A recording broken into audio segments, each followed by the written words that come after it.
as you can tell, I'm an LCSWC, so licensed clinical social worker. I've been in the field for 15 years. I do things a little differently, if you can't tell by the blue hair. I actually use Dungeons and Dragons as a therapeutic tool to help people process and practice their coping mechanisms and skills and things like that, as well as nerd culture, whatever fandom you might be a fan of. So some people are sports fans, some people are Avatar: The Last Airbender fans, or different type of games fans. Of course, I love Dungeons and Dragons. That's a lot of fun. Just a big old nerd. Hence the reason for the name of my company, Nerd Adventure Therapy 20. And it actually abbreviates to Nat 20, which is a joke in D&D. So it even goes even deeper than that. So I'm here to kind of present to you how I use this kind of narrative, different way to process, trauma. I have had trauma clients in my programs. The D&D groups are for adults. A lot of people think I only work with kids. I work with adults, and most of my groups have been age 30 plus. And most of the people in those groups are late diagnosis, autism, or ADHD, and very much female. Because we didn't get, I myself got late diagnosed at 35 with ADHD. I don't know if you all have ever looked, but there are absolutely zero social skills or, groups for adults later on in life. So I created one. A fun one, I hope. And so I'm going to communicate this through the hero's journey. I don't know if you all have heard of this before, but it's just basically when you're reading a book about a hero, heroes in the past, Odysseus from the Iliad or the Odyssey, the process that they kind of go through and how I use that as a narrative tool to help my clients process their trauma. So that's where we're going to get started. The learning objectives, obviously able to identify the 12 stages of the hero's journey, be able to explain how trauma-focused cognitive behavioral therapy, that's what I use, it's a very narrative type of therapy, is applied to the hero's journey, understand how the game of Dungeons and Dragons can help practice and reinforce new coping mechanisms through adventure, and understand how both interventions used complementarily affect our particular hero in their journey. What is the hero's journey? Multiple scholars look closely at all of these myths and stories that we've had since the beginning of time, and it kind of comes out into a pattern of a quest brought on by a crisis that brings about change. They call it the hero's journey, and then the hero goes through crises and then is transformed or changed in some way, hopefully for the better. So what's the journey of an adult survivor of childhood sexual assault? They need to tell their story in their own words. They need to learn healthy coping mechanisms. They need to identify feelings, thoughts, and behaviors. They need to challenge their views and fight self-blaming and cognitions, and learn new ways to live their life with healthy boundaries and relationships. The 1H is one hero, and then the next slide is going to be the same slide that has one RL. Usually it's IRL in real life, but I took out the I. So that's what the H and the RL mean. The ordinary world, so we have our hero, they're introduced, and they're in their ordinary world. And we see them, usually they're an outcast or some way considered odd from the rest of society. And this is just in the hero's journey. Sometimes they possess a trait, ability, or characteristic that makes them feel out of place. What does this mean for our real life hero? Often adult survivors of sexual abuse feel outcasted or different from others, but are used to this as their normal. I call it survival mode. Instead of thriving, we're surviving. And they may often feel like no matter what they do, they keep getting taken advantage of by people who are close to them. That is our particular ordinary world for our survivor. Then you have the call to adventure. In order to begin their journeys, they must be removed from their typical environment. Usually there's a discovery event, a problem, a danger that spurs them on their journey. So think of your favorite hero. What is that event? Superman obviously got sent in a rocket to Earth. He didn't really get a choice in that one. The new world the hero enters is very different than the old one, and the adventure awaits them. And so the call for change here, usually in this stage, I feel like my clients are in a crisis that tends to be what they call their lowest point in their life, and I call it the most vulnerable point in their life. This could be a depressive episode, panic attacks, environmental crises, financial instability, hospitalization, or possibly facing perpetrators. And then the client realizes something has to change to feel better. They haven't made the decision to change yet. They just recognize that there is need for change. And accepting the call in our fake fantasy world, the hero always accepts the call for change, right? They leave on their task excitedly to go, make that change and go find out new information, and they accept the call for their next stage in your quest. For our real life hero, it's a little bit more complicated than that, of course. In reality, accepting the call to change comes with very many barriers, including finances, health insurance coverage, job scheduling, lack of support from immediate family. But if our heroes can accept the call despite the challenges, they can move on to their quest. And Change the Conversation has actually allowed one of my clients to be financially stable and receive quality mental health care for the first time in their lives, and they're middle-aged. And so it really has helped them be able to accept the call for the journey for the first time. The mentor and the talisman, so Merlin, everybody always thinks of Merlin. He had to take King Arthur and, teach him all of the stuff he knew. He didn't learn very well, but whatever. And, usually in our fantasy, they have skills, powers, or wisdom. They might give them something they need to complete their quest, a magical object, or a particular skill or insight and advice, or a talisman. Unfortunately, none of those things exist in real life. I always say if I had a magic wand to make everybody better, I would. I'd be out of the job, but I'd be happy. Again, that's not how life works. And this is where I come in. I don't have any magic powers, unfortunately, but I do have a particular set of skills to help clients understand their self-worth. And I find that to be the most important thing in the first session when I talk to them, is that they are worth working for. The shame and blame and all of the stuff that goes behind a lot of the survivor cognition is left over from that, and it's not true that they're worth trying to do this work for themselves. So we go over what their goals are, how do we integrate their goals, interests into treatment. So again, whatever fandom they're part of, if they're a sports fan, or, I don't know why I'm on Avatar today, but Avatar: The Last Airbender. I don't know if anybody knows Avatar: The Last Airbender here. Okay. Yeah. We can use those stories that those heroes go through and integrate them into. I had an entire conversation with someone during a session about the Kyoshi novels, which is from Avatar: The Last Airbender, and all the struggles she went through and how he saw himself in the main character in the story as well. And how he got through it was how she kind of got through some of the stuff that she went through in her story as well. For most of the folks that are coming into you, are they disclosing sexual abuse during that first initial consultation, or does it usually come out? Sometimes they let me know off the bat because they're ready to work, like immediately. Sometimes it takes a little while because they need to know I'm safe. And that's the main thing is a lot of these people have been told, oh, it's no big deal, move on, it was in the past, all of those kind of negative things. And so they don't tend to come out right away, but usually I get the doorknobber, where that's what we call it in therapy, is like as people are walking out the door to leave, they'll be like, oh, by the way. Right. And it'll be like a bomb, they just drop a bomb before they walk out the door. And go, okay, well, we'll talk about that next time. Sometimes it happens, sometimes it doesn't. But a lot of people come to me because they see that I work a lot with trauma, and so sometimes they are comfortable coming out with the trauma as well. Yes, and please ask questions as we go along, because I'm not yes.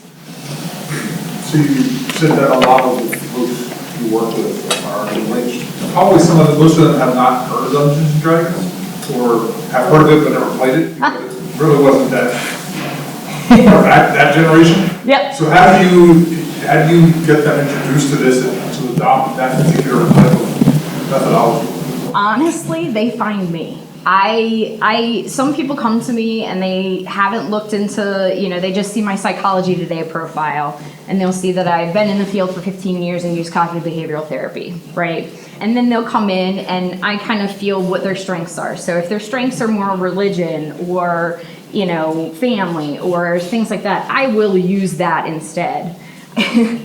A lot of the times these people come and find me and it's like, this is perfect. I need to try out my social skills, are really bad and I need to try it out. And I've always wanted to play Dungeons and Dragons. So they get excited about even just trying the game in a really safe place because I'm a therapist running the game. I'm not going to allow for people to be mean to each other or knock each other down or one person to take over the game and things like that because I know how to do groups. I know how to mitigate those behaviors. And so they're safe when they come in and they know everybody else is working on similar things. I think Jeff Dunning Dragons is older than anyone else.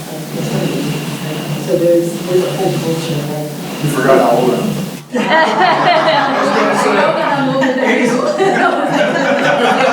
Seems like a long time ago. Yeah. Gary Gygax started it in the 70s. And it was in his basement, his mom's basement. Like that was what people thought of Dungeons and Dragons back in the day. They also, when I say I'm using Dungeons and Dragons, a lot of people think of the moral scare back in the 80s. The funny part is if you actually know the game, the bad guys are always the demons and the devils anyway, and you're fighting against them, so it doesn't make any sense to begin with anyway. But, so they tend to find me, and I make myself very visible so that they can literally scroll through Psychology Today. They're looking at the pictures and go, yeah, she's going to do something different. Usually what I do with these people, if they disclose some trauma, is we talk about trauma-focused cognitive behavioral therapy. I know I learned that when I was treating kids, but I use it for adults too. It just works. So going through and what you do is you identify, coping mechanisms. You have them practice the coping mechanisms first often, so they have them down pat. Then you start telling the narrative story of their abuse. And as you're going through the story, you're looking at distortions in cognition, you're looking at core beliefs, you're looking at things that may still be left over from that childhood thought process that they're still using today for judgment and shame and blame and things like that. And so the client's story is what I say, right? We each have our own story of where we came from. And then if they want to do the Dungeons and Dragons, I explain how we use those goals and we build those goals into their character's backstory, and then they practice those goals in the Dungeons and Dragons therapeutic group through socialization with the other clients in the group. Next is crossing the threshold. The hero leaves the ordinary world and enters an environment they've never experienced before. It's full of bizarre creatures, supernatural events, breathtaking sights, and it has a new set of rules.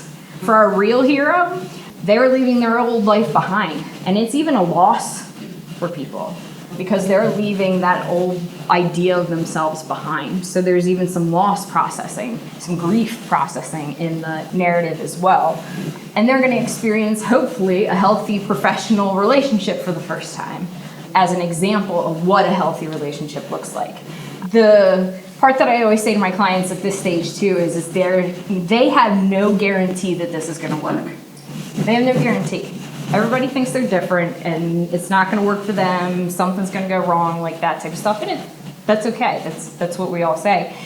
But nevertheless, they trust me enough to help them cross that threshold to get into this new world, which can be really, really scary, of positive self-talk and setting boundaries and things like that. And this new world doesn't allow for enmeshment or self-sacrifice or negative self-talk or shame or blame. And again, that can be very scary for clients who have lived in that world for a very long time. Tests, allies, and enemies. So our hero goes out and they find people that help them, help support them, allies, things like that. And then they are preparing to face the supreme ordeal They may come across enemies and have other companions to help them on their quest. In the real world, that happens too. It's just our enemies look a little different. Our real life here is faced with obstacles, including daily tasks, relationships, jobs, family. But this time they're practicing and become good at recognizing healthy allies and unhealthy enemies, right? So, people who are going to take advantage of their boundaries when they set one. And in trauma-focused CBT, the story is told one event at a time, and each event is scrutinized for any of those cognitive enemies like self-blame and shame and cognitive distortions and negative core beliefs. Then they're replaced with healthy beliefs like boundaries and speaking up for their needs. And then if they are in the D&D group, they go and their character speaks up for their needs and sets boundaries and does all those things. So when the party is going to go fight a monster and they're trying to come up with a strategy, they need to speak up and tell them what their needs are in this battle. Or if they are thinking about taking a quest on, they need to say, oh, but I need this to be able to complete this quest with the king that's trying to get them to go find this holy object or whatever it is. So their character will actually help them speak up. And it gives them a little bit of distance because it's their character speaking up, not themselves. But they're the ones doing it. Shh. Don't tell them. In a safe, consequence-free environment. That's what I said. I wanted to create a microcosm of culture and society so that they can try things out and there's no real world consequences. If you start setting boundaries with your husband or your wife or your partner or your boss, there are very real consequences that could happen. And so most of my clients are very, hesitant to go out and try those to begin with. But if I create this safe place for them where their character tries out all of those boundaries and things like that, it's a much safer place with 0 to no consequence. Yes, I run a D&D game and do therapy and improv at the same time. It's a lot. And I don't know if you've ever seen somebody play a D&D game before, but there are tons of rules. And keeping them all straight is definitely interesting. Yeah, and that's what I do is I have them build their backstory and they have their goals and their backstory, and I will not use pre-written campaigns, pre-written stories. I will write the entire campaign based on those 5 people's goals, therapeutic goals, their values, what they're looking for in growth. I will write the entire story around those 5 people's characters' backstories. It takes me about a month to write before we get to actually playing the game. So it also is the improv that comes in because there are also very real opportunities as things pop up because that's just the way Dungeons and Dragons is built. Is it's a social interaction, type of thing. And so I'm this person made this decision not to heal somebody, and then my monster is attacking that person, and that person's character is going to go down. Okay, we're not going to do that. We're going to fudge the dice. And we're going to say, no, you made a good choice standing up for yourself and saying what you needed by not healing that other person. They were taking care of themselves, and their goal was they never stood up for themselves or did anything they need. So I didn't want to consequent them for, the character that needed the healing going down. I tried to help support through the story that decision to speak up for what he needed. In-game, where you're just taking notes for next session to talk through what? Both. So I'm running the game. I'm keeping an eye on what people are working on, what they're saying, and it kind of makes it easy for me because it's a story. And so I can remember what this character did or that character did or what this person did, and then I go back and I go, okay, what goals are they working on again? Oh yeah, they did this. And I did have an intern with me as well in the session. I'd like to have 2 therapists in the session at one time, one to run the game and one to kind of know the therapeutic goals and things like that and write down the clinical notes of what they're seeing people working on. Because I am missing stuff because I'm running so much. But that's my ultimate goal. Do you have them finish the FCPP before you introduce them to the group? Or does the group start midway through? The way I like to do it is kind of like a DBT program, where it's once a week individual, once a week group. So we will do individual processing, things like that, talk about how you want to apply that in group, apply it in group, and then come back and process it and see how it works. And then just go back and forth until the end of the 18 weeks. I do an 18-week campaign with Dungeons and Dragons. All right, so the approach is coming up to this ultimate, fight or battle or whatever. But in trauma, there's no ultimate battle, right? There's multiple small battles fought at different times in the hero's life. When the client's ready, they may take a challenge head on.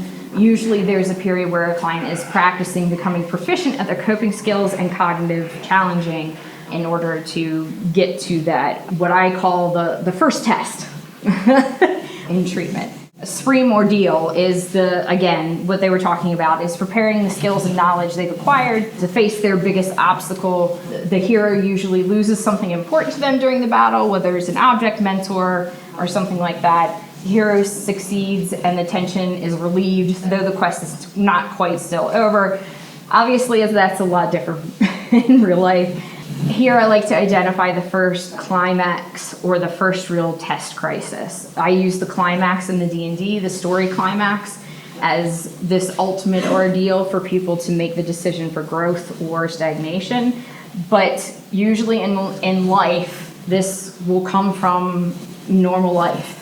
This test of, working with coworkers or bosses or friends or family and things like that. And it'll test their coping mechanisms for the first time, and they'll need to apply their coping mechanisms for the first. Usually there are mistakes, there are things that they could do better, and things like that, but we go over them and we say, you did great. Like, they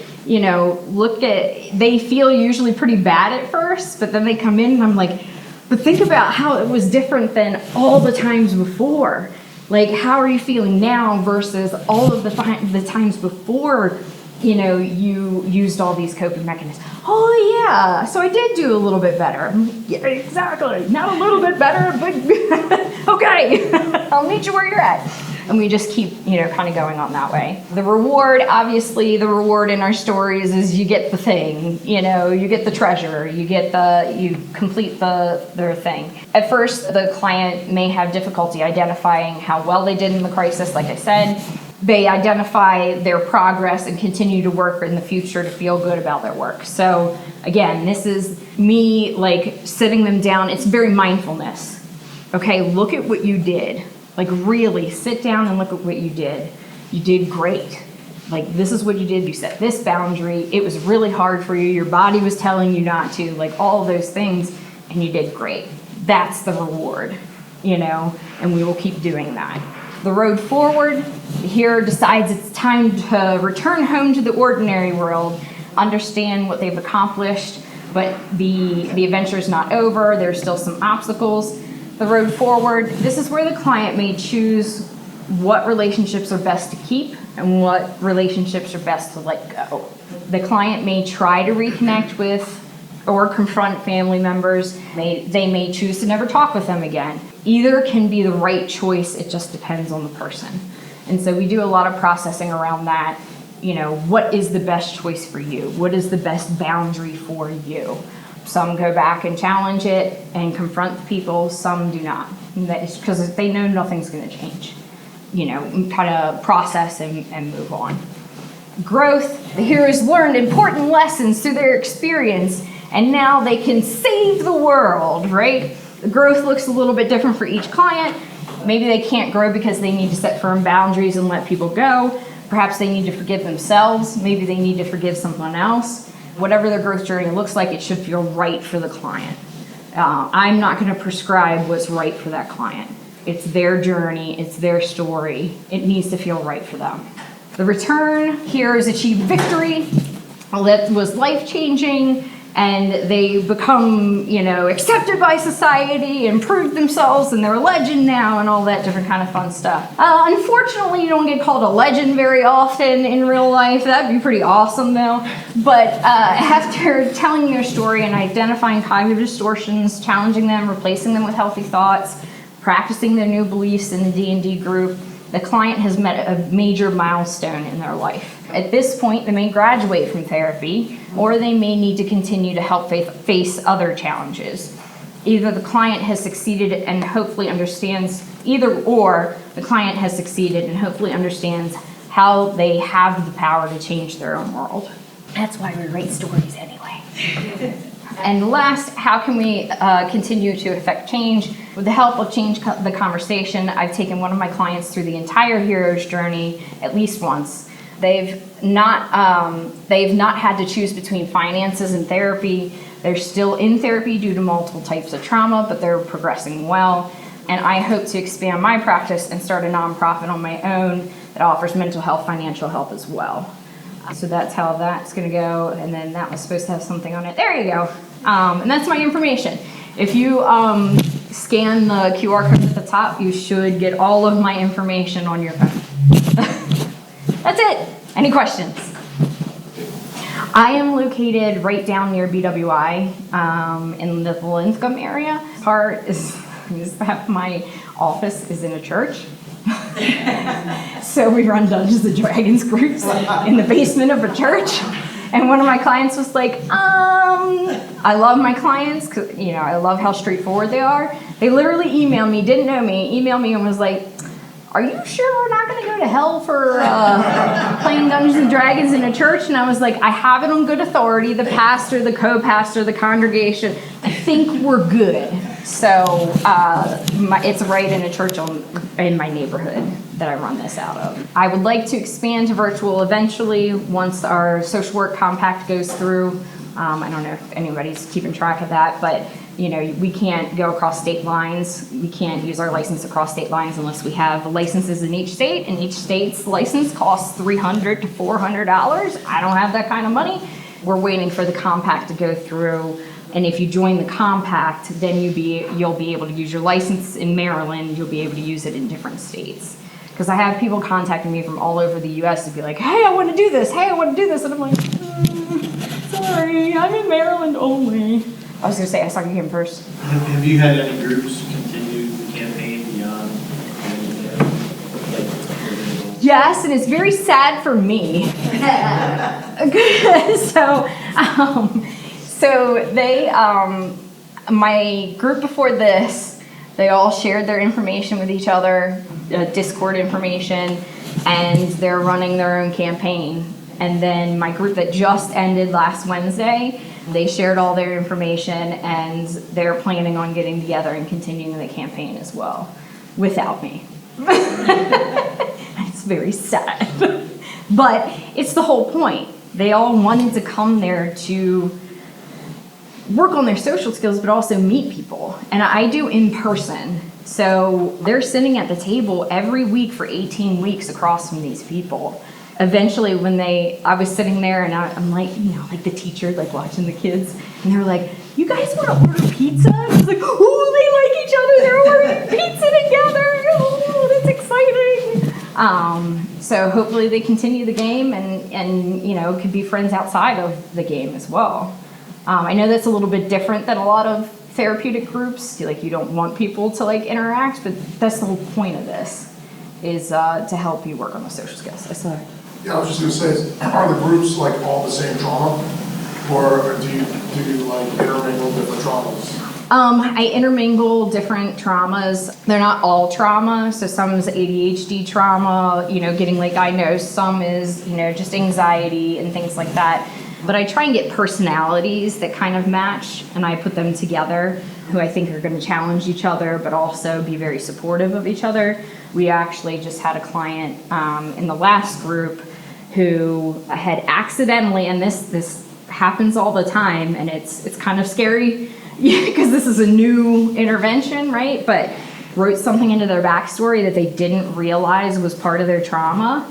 And we were playing it out in the game, and they broke down, and the whole group just like surrounded them with love and support, and you're okay. And they didn't ask any questions. They were just like, you're doing great, and of course I had an individual session right after that with that person to make sure they were okay and process what was going on. But like, that's what if you play Dungeons and Dragons, you put your stuff, if you're in the Dungeons and Dragons culture, you know you put your stuff into your character anyway, whether you like it or not. DMs are DMs, people who are running the game, dungeon masters. I don't know. Game masters is a better word for it. Are well known to have to deal with people breaking down at the table because they've written something in their backstory that they didn't realize was going to get a reaction out of them, and then they have to stop the whole game and deal with it. And these people aren't trained. They're not therapists, they're just friends. That's why I'm like, okay, now put a therapist at the head who knows how to deal with those type of interactions and when things pop up like that, and you actually have a safe place for somebody to process that stuff. I just, I'm very impressed by that. There was, just to share, there was an article recently, I think I read in the Times, that they were talking about prison culture uses Dungeons and Dragons as well, because it just, people, again, that acting out to another character is less. I just applaud you for applying that. That's just amazing. Yeah, I was a little worried because, you know, it's new. We don't have a lot of, I very much like evidence-based, you know, stuff. So I got my certification through Game to Grow and Geek Therapeutics, who have been doing this for like 10 years. And they had a lot of the theory, the ACT theory, and things like that to back it up. So that's the only reason why I felt comfortable, was because I was trained by those groups and they had already done the research and things like that. We all have anecdotal evidence, but right now we're working to get the research done. Well, thank you so much for being Thank you here. so much. No problem.